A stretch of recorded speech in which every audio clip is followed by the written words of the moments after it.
And then out here, what do we got going here? We have a picture frame, your first ever frame. And yeah, so this is picture frame 1.0.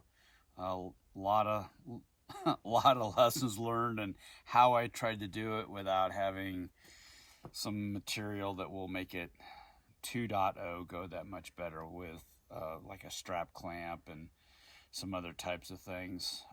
But things that did work pretty well is, you know, the jig that cut the slot for this, that worked really well. And actually even the jig for the sacrificial fence for cutting the miters, that worked quite well. So this is the pre-stain, which I watched a couple different videos which seemed to indicate that would, you know, that you should do it. It has to be at least 55 degrees, and since it was 7 yesterday and 10 today, and the garage is at 44, brought it out here, kept these overnight so that they were at least 60 degrees, and so here in the sun itself is at least 55. So, and then out here, since there's better air filtration, so put this on for about 15 minutes, let it sit, and then put this blue stain on here, and we'll figure out how much we have to do based on, you know, the picture, the first of the burrow pictures. So that's what we got going. Safety first. If you say so. All right, let's just.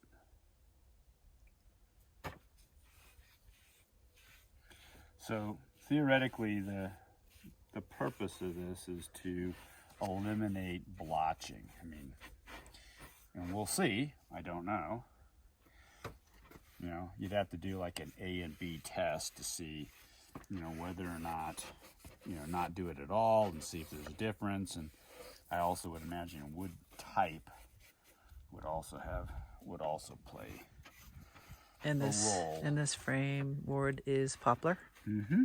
It is.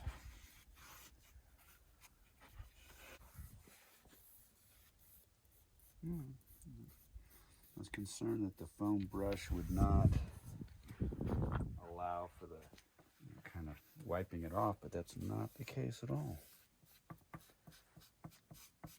Ooh, I like.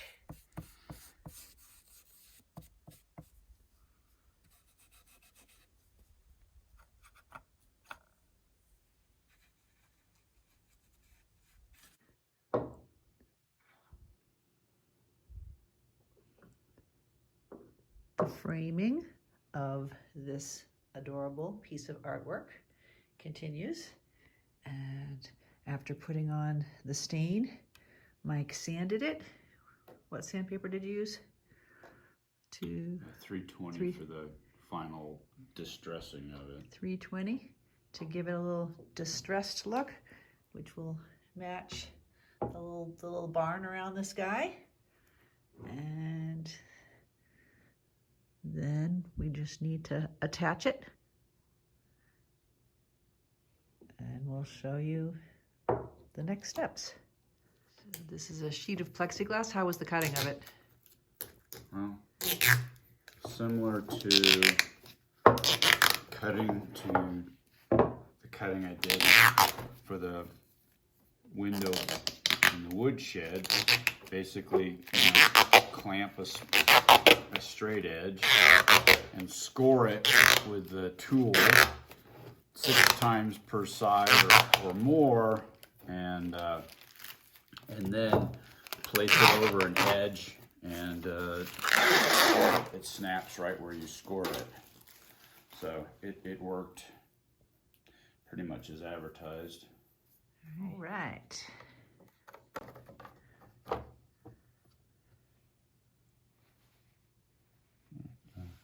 Does it fit? Yeah, it fits, but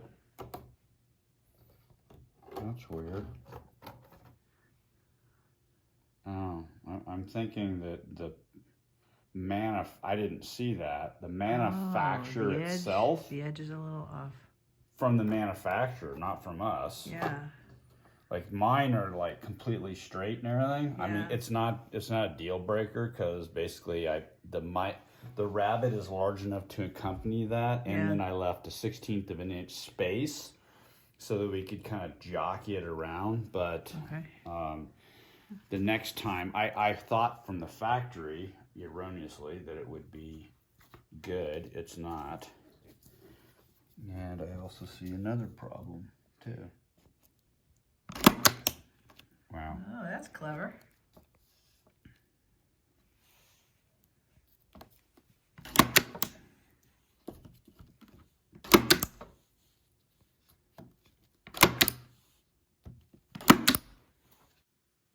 So this is what Mike used, the Logan Dual Driver Elite, which works like a charm for holding in the back of a piece of artwork to the frame.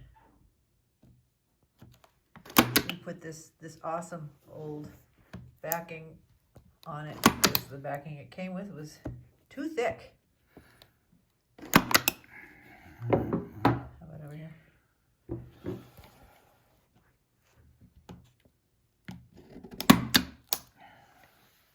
All right. There you go. Nice. We've marked the very center where the little hooky thingamajiggy will go.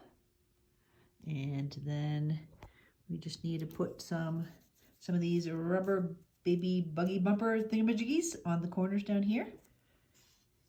And then we'll hang it. Yay! By the way, the artist from whom I purchased these two prints, her name was Candy Tate, and I found her down in Santa Fe at an outdoor event when I went with a couple of friends this past summer.